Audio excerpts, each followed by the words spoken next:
छांव में खड़े वो देवता, एक वास्तविक सी गहरी महसूस की जाने वाली कथा। अंधेरा है और मैं वहीं खड़ा हूं जहां कभी एक प्रार्थना अधूरी रह गई थी। कहते हैं कि देवता आकाश में रहते हैं, पर मेरा सच यह है कि मैंने एक देवता को जमीन पर चलते देखा है, बिना किसी शोर के, बिना किसी चमत्कार के, जैसे समय ने खुद उनको किसी कस्बे की तंग गलियों में भटका दिया हो। यह कहानी उसी दिन से शुरू होती है जब मेरे गांव में भयंकर सूखा पड़ा था।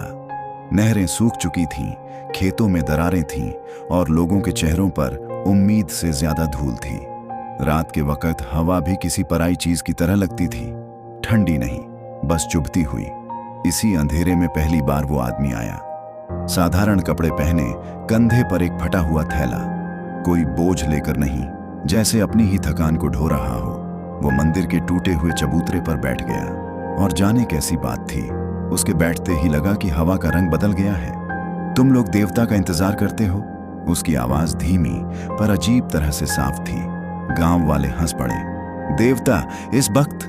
अगर वो होते तो पानी भेज देते। वो आदमी मुस्कुराया नहीं, बस मिट्टी की ओर देखने लगा, जैसे वो जानता हो कि धरती की शिकायतें क्या होती हैं। और फिर उसने अपनी हथेली मिट्टी में दबाई। मिट्टी नम हो गई। एक पल में किसी ने देखा नहीं वो कैसे हुआ, पर सबने देखा कि हुआ। लोग चौंक गए। किसी ने पूछा, तुम कौन हो? वो बोला, अगर मैं तुम्हें बता दूं तो तुम मुझ पर विश्वास नहीं करोगे। और उस अंधेरे में पहली बार मुझे लगा, देवता कभी कभी अपने नाम के बिना भी आते हैं। अगले कुछ दिन गांव के बीचों बीच उसकी मौजूदगी से जैसे हवा का वजन हल्का हो गया। जहां वो जाता, लोग पीछे पीछे चलते, जिज्ञासा में, डर में, उम्मीद में। वो किसी बीमार के सिर पर हाथ रख देता और दर्द शांत हो जाता। वो किसी झगड़ालू के कंधे पर हाथ रखता और आवाज धीमी पड़ जाती।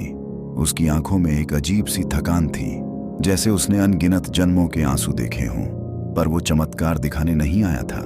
वो सिर्फ लोगों की बातें सुनता रहा, लंबे लंबे मिनट तक, जैसे कि सुनना ही उसका धर्म हो। एक रात का सच। उस रात बारिश हुई। 4 महीनों में पहली बार। लोग मंदिर की ओर दौड़े। वो आदमी कहाँ है? पर चबूतरा खाली था। केवल मिट्टी में एक गहरी हथेली की छाप, भीगी हुई, चमकती हुई। शायद कोई देवता सच में आया था, या शायद कोई ऐसा इंसान जो खुद यह नहीं जानता था कि वो देवता है। लेकिन यह कहानी यहीं नहीं रुकती। 3 साल बाद, जब मैं शहर की नौकरी में फंसा हुआ था, शोर, धुएं और थके हुए चेहरों के बीच, एक दिन वही आवाज सुनाई दी। ट्रेन के प्लेटफॉर्म पर, भीड़ के बीच, अंधेरे में। तुम लोग देवता ढूंढते रहते हो, पर कभी कभी वो तुम्हारे भीतर बैठे होते हैं। मैं पलटा। वो वहीं था, उसी शांत आंखों के साथ। मैंने पूछा, तुम कौन हो? वो हंसा, बहुत हल्के, जैसे समय ने थक कर मुस्कान खो दी हो। मैं वही हूं जिसे तुम याद करते हो, पर पहचानते नहीं। और अगले ही क्षण भीड़ ने उसे निगल लिया। वो गायब हो गया, जैसे कभी था ही नहीं। अंत या शुरुआत? आज भी जब मैं कहीं अंधेरा देखता हूं, कोई बारिश की पहली बूंद छूती है, या कोई इंसान बिना वजह मेरी बात सुन लेता है, मैं सोचना बंद नहीं कर पाता, क्या वो सच में देवता था, या हमारी अपनी खोई हुई इंसानियत जो थोड़ी देर के लिए रास्ता ढूंढ लेती है। कभी कभी सच और याद एक दूसरे में घुल जाते हैं, और जो बचता है वो बस एक आवाज, तुम लोग देवता का इंतजार करते हो।